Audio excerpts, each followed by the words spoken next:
Hello everyone, welcome to my channel. कैसे हैं आप लोग? आई होप कि आप लोग ठीक होंगे। तो देखिए, आज के इस पर्टिकुलर वीडियो में हम बात करने वाले हैं सेंट्रल संस्कृत यूनिवर्सिटी की। तो यस, इनकी तरफ से नोटिफिकेशन आया हुआ है फॉर पीएचडी एडमिशन्स। पीएचडी के साथ बीएड एमएड भी है, तो हम बात करेंगे पीएचडी की। तो देखिए, सबसे पहले आपको इनकी वेबसाइट पर विजिट करना होगा नोटिफिकेशन को देखने के लिए, और इनकी वेबसाइट है sanskrit.nic.in। जब आप इस पर्टिकुलर वेबसाइट पे विजिट करेंगे, इसे ओपन करेंगे, तो आप यहाँ पे देखेंगे नोटिफिकेशन का सेक्शन है यहाँ पे। और सबसे फर्स्ट वाली जो नोटिफिकेशन है, फर्स्ट वाली, वो ही है पीएचडी से रिलेटेड। तो SSET है पहले, ये शिक्षा शास्त्री के लिए, देन शिक्षा आचार्य के लिए, और लास्ट इज विद्या वारिधि, दैट इज़ पीएचडी। ठीक है, तो आप इस पर्टिकुलर नोटिफिकेशन पे क्लिक करके नोटिफिकेशन पहले देख सकते हैं, और देन यहाँ पे क्लिक हेयर पे जो लिखा हुआ है, वेट, ये जो क्लिक हेयर है ना, to fill online application form, then इस पर क्लिक करके आप बाकी इन्फॉर्मेशन देख सकते हैं। तो हम एक बार ये जो नोटिफिकेशन है उसे ओपन करके देख लेते हैं, क्योंकि उसमें डेट्स है, एंड इसके बाद हम ये ऑनलाइन एप्लीकेशन फॉर्म का ये जो पोर्टल है उसे ओपन करेंगे। ठीक है, तो चलिए देखते हैं जी। तो ये है नोटिफिकेशन या अधिसूचना। तो यहाँ पे यू कैन सी, सबसे पहले बाकी कुछ ओवरव्यू है। तो बीएड एमएड एंड पीएचडी तीनों के लिए फॉर्म्स अवेलेबल हैं, आपको दिख ही गया होगा। वेट, यहाँ है BEd, then MEd and then PhD, right. तो यस, हम पहले डेट्स देख लेते हैं या डिटेल्स जो दी हैं। सो स्टार्ट कब हुआ है? तो 15 मई से जो है वो इनका एप्लीकेशन स्टार्ट हुआ है। ऑनलाइन एप्लीकेशन बिना लेट फ़ी के जो है उसकी डेट है 25 जून, मतलब लास्ट डेट है। आप 15 मई से 25 जून तक अप्लाई कर सकेंगे विदाउट लेट फ़ी। ठीक है, उसके बाद जो ऑनलाइन एप्लीकेशन है विद लेट फ़ी, तो आप 5 जुलाई तक, 26 जून से 5 जुलाई तक भी अप्लाई कर सकेंगे लेट फ़ी के साथ। तो एप्लीकेशन फ़ी कितनी है वो भी आई थिंक आपको दिख गया होगा। सो 2000 है, प्लस जो भी प्रोसेसिंग चार्ज होगा वो। ठीक है, ये विदाउट लेट फ़ी है। और अगर आप 26 की बात करेंगे, 26 की बात करेंगे 5 जुलाई तक, तो फिर 3000 फीस होगी, और बाकी जो प्रोसेसिंग चार्जेस है, आई मीन की, या इट मीन्स कि जो लेट फ़ी है वो है ₹1000। ठीक है, तो प्लीज़ 26 जून या उसके बाद मत अप्लाई कीजिएगा, उससे पहले ही अप्लाई कर दीजिएगा, राइट। उसके बाद पर्टिकुलर्स में कुछ चेंज करने हो आपको जो आपने फिल किया उसमें, तो उसके लिए भी पोर्टल ओपन होगा, एंड बाकी सारी डेट्स आप देख लीजिएगा। अभी जो टेंटेटिव डेट्स है एंट्रेंस की वो है 8 अगस्त, राइट। तो चलिए अब हम उस पोर्टल को ओपन करते हैं और जो बाकी इन्फॉर्मेशन है उन्हें भी देखते हैं जी। तो इसी पे हमें क्लिक करना होगा, देन ये पोर्टल ओपन होगा। इन दोनों ही वेब पेजेस की लिंक आपको डिस्क्रिप्शन में मिल जाएगी, सो आप इसे देख सकते हैं। स्टार्ट हुआ है 15 मई से, एंड डेट है, ख़त्म होगा, क्लोजिंग डेट है 25 जून, एंड उसके बाद लेट फ़ी के साथ 5 जुलाई। एग्ज़ाम 8 अगस्त को होगा, अभी तक की यही डेट है। फिर स्टेप 1 में बोला गया पहले आप जो गाइडलाइंस है उसे अच्छे से पढ़ लीजिए। उसके बाद स्टेप 2 है जिसमें आपको रजिस्ट्रेशन करना होगा, नामांकन करना होगा। तो सबसे पहले रजिस्टर करेंगे, फिर बाकी प्राइमरी जो भी आपकी डिटेल्स हैं, फ़ोन वगैरह, उसे फिल करके फिर बाद में लॉगिन करेंगे आप, राइट। लॉगिन करने के बाद जो डिटेल्स मांगी गई हैं उसे फिल करेंगे आप। और यस, तो देखिए हम यहाँ पे इंग्लिश वर्जन, हिंदी और संस्कृत तीनों वर्जन दिए हुए हैं, तो हम यस इंग्लिश वर्जन ही ओपन करेंगे। तो विद्या वारिधि है पीएचडी, तो इसी को हम ओपन करेंगे। तो चलिए ओपन करते हैं, दैट इज़ डाउनलोड करते हैं और इसे देखते हैं। यस, तो ये है गाइडलाइंस या पीडीएफ है। तो central Sanskrit university Janakpuri new Delhi में है, राइट। देन यहाँ पे इनकी कुछ डिटेल्स दी है, नंबर, ईमेल वगैरह। ठीक है, तो आप इस पर इन्हें मेल भी कर सकते हैं। देन इंट्रोडक्शन या ये इंडेक्स है जिसमें कि आपको पेज नंबर्स दिए हुए हैं अलग अलग, जो भी आपके हेडिंग्स है उसके। सो पहले इंट्रोडक्शन है, देन एलिजिबिलिटी वगैरह है। तो इंट्रोडक्शन है, ये बेसिक इंट्रोडक्शन, आप इसे देख सकते हैं। देन हम ओपन करेंगे, वेट, यहाँ पे ये वाला पेज जिसमें है एलिजिबिलिटी। सो सभी वो कैंडिडेट्स जो अपीयर करना चाहते हैं इस एग्ज़ाम में, एंट्रेंस में, तो उनकी क्वालिफ़िकेशन क्या होनी चाहिए?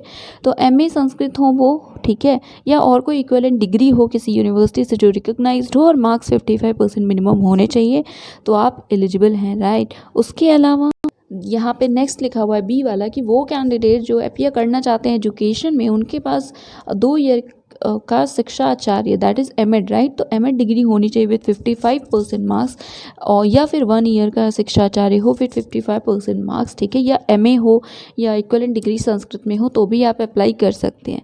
तो इसे आप अच्छे से एक बार देख लीजिएगा। उसके बाद SC ST OBC के लिए 50% मार्क्स होगा, दैट इज़ 5% का रिलैक्सेशन है। उसके बाद यहाँ पे और भी कुछ सारी चीज़ें हैं, तो जो वो कैंडिडेट्स हैं जिनका जो रिज़ल्ट है वो अभी अवेटेड है, उनके लिए क्या है, सो अगर वो अपीयर करना चाहते हैं तो यस वो अप्लाई कर सकते हैं, they are eligible. But admission से पहले आपको अपनी मार्कशीट्स या जो प्रॉपर रिजल्ट है वो आ जाना चाहिए। उसके बाद वो कैंडिडेट्स जिनके पास नेट है, JRF है या लेक्चरशिप टेस्ट कोई क्वालिफाई किया या स्लेट, तो उन्हें भी जो एंट्रेंस टेस्ट है वो देना पड़ेगा, राइट, और अप्लाई भी करना पड़ेगा, आप एग्जेम्प्टेड नहीं हैं। देन यहाँ और भी कुछ इंस्ट्रक्शन से देख लीजिएगा। फिर सिलेक्शन का मोड तो आपको पता है कि पहले एंट्रेंस होगा और उसके बाद आपका इंटरव्यू होता है, तो यही यहाँ भी प्रोसेस है। आपका जो रिटन टेस्ट होगा वो उसके लिए है कि आप यहाँ पे एडमिट कार्ड वगैरह कब डाउनलोड होंगे, ये सारी चीज़ें, तो प्लीज़ आप इसको देख लीजिएगा। एंड बाकी हम दूसरी डिटेल्स को देखते हैं। देन प्रोसेसिंग या प्रोग्राम की जो ओवरऑल फ़ीस होगी वो कितनी होगी, सो फ़ीस है 6800 रुपीज़ ओनली, राइट। उसके बाद जो अदर एक्सपेंडिचर्स होते हैं तो आप इसको यहाँ पे देख लीजिए। फिर स्कॉलरशिप यस मिलेगी एलिजिबल कैंडिडेट्स को, बट कितनी मिलेगी ये डिटेल्स अभी यहाँ पे नहीं लिखी है। स्टडी सेंटर्स कौन कौन से हैं इनके PhD प्रोग्राम के लिए, तो यहाँ पे कैंपस के अलग अलग नाम लिखे हुए हैं। अलग अलग जगह पे कैंपस है ना, जैसे जम्मू में है, हिमाचल में है, उत्तराखंड में है, त्रिपुरा में है, केरल, कर्नाटक, मुंबई, फिर MP है, राजस्थान है, उड़ीसा, उत्तर प्रदेश में प्रयागराज में भी है एंड लखनऊ में भी है। देन यहाँ पे दिल्ली में तो है ही, उसके अलावा कर्नाटक में है, कर्नाटका। तो इनमें से देख सकते हैं आप ये सेंटर्स हैं। फिर रिसर्च के जो सब्जेक्ट्स हैं वो यहाँ पे लिखे हुए हैं, तो आप देख सकते हैं सब्जेक्ट साहित्य है, नव्य न्याय है, मीमांसा है, जनरल संस्कृत भी है, वेद है, ठीक है। तो इसी तरह से ये ओवरऑल 21 आपको दिख रहा है, एजुकेशन भी है, ठीक है। तो ये सारे सब्जेक्ट्स हैं, इनमें से आप जिसमें अप्लाई करना चाहें अप्लाई कर सकते हैं। एंड सीट्स कितनी है या परमिसिबल कितनी है UGC के द्वारा, तो वो यहाँ पे लिखी हुई है। एंट्रेंस डेट आपको बताइए 8 अगस्त अभी के लिए टेंटेटिव डेट है, बट हाँ 8 अगस्त को आप मान के चलिए एग्ज़ाम होगा। 2 बजे से लेकर के 5:10 तक होगा, ये है टाइम।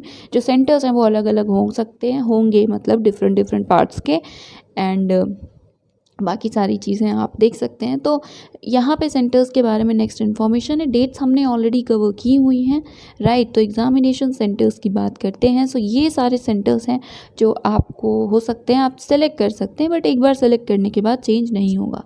फिर यहाँ पे कुछ और गाइडलाइंस है, तो जो भी चीज़ें फिल कीजिएगा सही हो, इनकम्प्लीट ना हो, जो फ़ोटो वगैरह हो लेटेस्ट हो, क्लियर हो, यही सारी इन्फॉर्मेशंस हैं। उसके बाद यहाँ पे उस जो ऑनलाइन एप्लीकेशन फॉर्म है उसे फिल करने के लिए कुछ डिटेल्स दी हुई हैं, कुछ इंस्ट्रक्शंस है बेसिकली। फिर यहाँ पे और कुछ पॉइंट्स हैं, तो देखिए 24 पेजेस का PDF है, इसलिए एक एक पॉइंट को पढ़ना I don't think is viable. तो आप इसको देख लीजिएगा in case you are interested and you want to apply.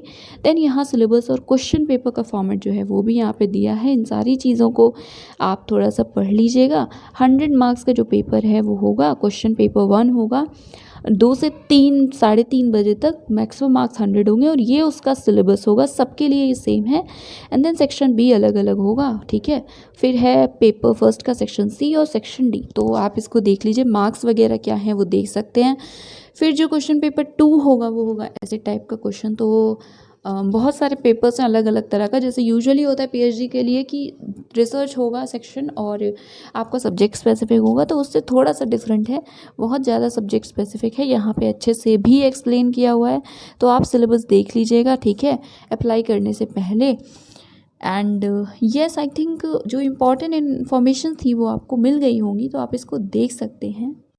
And यहाँ पे एजुकेशन के लिए है, एजुकेशन में अगर आप अप्लाई करेंगे तो फिर यहाँ पे बाकी आगे की डिटेल्स हैं। देन यहाँ पे मिनिमम परसेंटेज 50% चाहिए होंगे, और जो इंटरडिसिप्लिनरी सब्जेक्ट्स हैं यहाँ उनकी लिस्ट दी हुई है कि आप इंटरडिसिप्लिनरी एरिया से हैं तो भी यू कैन अप्लाई, राइट। तो येस दैट इज़ इट। यहाँ पे सैम्पल पेपर्स दिए हुए हैं, तो ये एक बहुत अच्छी चीज़ है, तो आप सैम्पल पेपर्स को भी देख सकते हैं। And yes that is it. ये था आज का video. Thank you so much.